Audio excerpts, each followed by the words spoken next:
Ôi van vô mà ổn định áp bốc tuột bốc lưới vậy mày sao vậy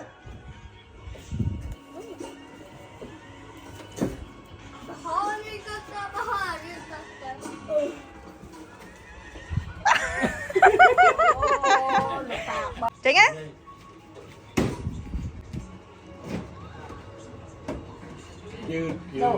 dây bu Tôi chân lên rồi. chạy ra được dây ta xây được đây dây kìa